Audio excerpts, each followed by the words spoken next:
ಸಾಧನೆ ಮಾಡಬೇಕು. ಒಳ್ಳೆಯವರು ನಾವು ಸಂಕಲ್ಪ ಮಾಡಿದ ಮಾತ್ರಕ್ಕೆ ಒಳ್ಳೆಯವರಾಗಬಿಡಲಿಲ್ಲ. ನಾವು ಸಾಧನೆ ಸಂಪೂರ್ಣ ಆಗಬೇಕು. ಯಾವಾಗ ಆಗಬೇಕು? ಕಷ್ಟದ ಮಧ್ಯದಲ್ಲಿಯೇ, ಇರುವ ಕಷ್ಟಕೋಟಲೆಗಳ ಮಧ್ಯದಲ್ಲಿಯೇ ಸಾಧನೆ ಆಗಬೇಕು. ಅವನು ಸರ್ವಜ್ಞರಿ. ನಾವು ಅಂದ್ಕೊಳ್ತಿರ್ತೇವೆ, ಅಯ್ಯೋ ದೇವರು ಇಷ್ಟು ಮಾಡಿದರೆ ಚೆನ್ನಾಗಿರ್ತಿತ್ತಪ್ಪ ಅಂದ್ರೇನು? ದೇವರ ಸರ್ವಜ್ಞತ್ವದ ಬಗ್ಗೆ ನಾವು ಶಂಕೆ ಪಡ್ತಾ ಇದ್ದೀವಿ ನಾವು. ಇದೊಂದು ಇದ್ದರೆ ಚೆನ್ನಾಗಿರ್ತಿತ್ತು, ನನಗೆ ಅದಾಗಿದ್ದರೆ ಚೆನ್ನಾಗಿರ್ತಿತ್ತು, ಒಬ್ಬ ಹೆಂಡತಿ ಇದ್ದಿದ್ದು ನಾನು ಇಷ್ಟೆಲ್ಲ ಕೆಲಸ ಮಾಡ್ತಾ ಇದ್ದೆ, ದೇವರು ನನಗೆ ಮದುವೆ ಮಾಡಿಸ್ಲಿಲ್ಲ, ಅಯ್ಯೋ ಒಬ್ಬ ಒಳ್ಳೆ ಮಗ ಇದ್ದರೆ ನಾನು ಇಷ್ಟೆಲ್ಲ ಮಾಡ್ತಾ ಇದ್ದೆ, ನನಗೊಂದು ಮನೆ ಇದ್ದರೆ.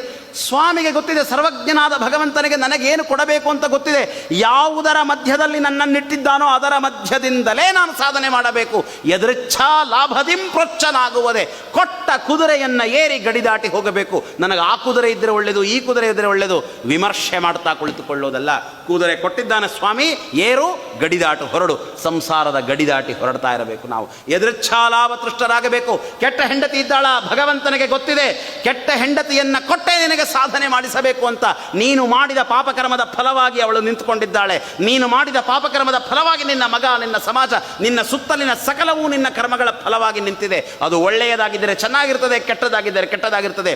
ಅದರ ಮಧ್ಯದಲ್ಲಿ ನಿಂತು, ಪಂಚಾಗ್ನಿಗಳ ಮಧ್ಯದಲ್ಲಿ ನಿಂತು ಋಷಿಗಳು ತಪಸ್ಸು ಮಾಡುವ ಹಾಗೆ ಕಣ್ಗಳನ್ನು ಮುಚ್ಚಿ ಬೆಂದು ಹೋಗುವ ಪರಿಸ್ಥಿತಿ, ಅಂಥ ಪರಿಸ್ಥಿತಿಯಲ್ಲಿ ಕುಳಿತು ಅವರು ಹೃದಯದ ಅಂತರ್ಯಾಮಿಯನ್ನು ಕಾಣ್ತಾರಲ್ಲ, ಹಾಗೆ ಕಷ್ಟದ ಮಧ್ಯದಲ್ಲಿಯೇ ಭಗವದ್ ಆರಾಧನೆಯನ್ನು ಮಾಡಬೇಕು. ಇದು ಪರಮಾತ್ಮನ ಇಚ್ಛೆ. ಇದು ಎದೃಚ್ಛಾ, ಪರಮಾತ್ಮನ ಇಚ್ಛಾ. ಅವನ ಇಚ್ಛಾ ಹೀಗೆ ಇದೆ.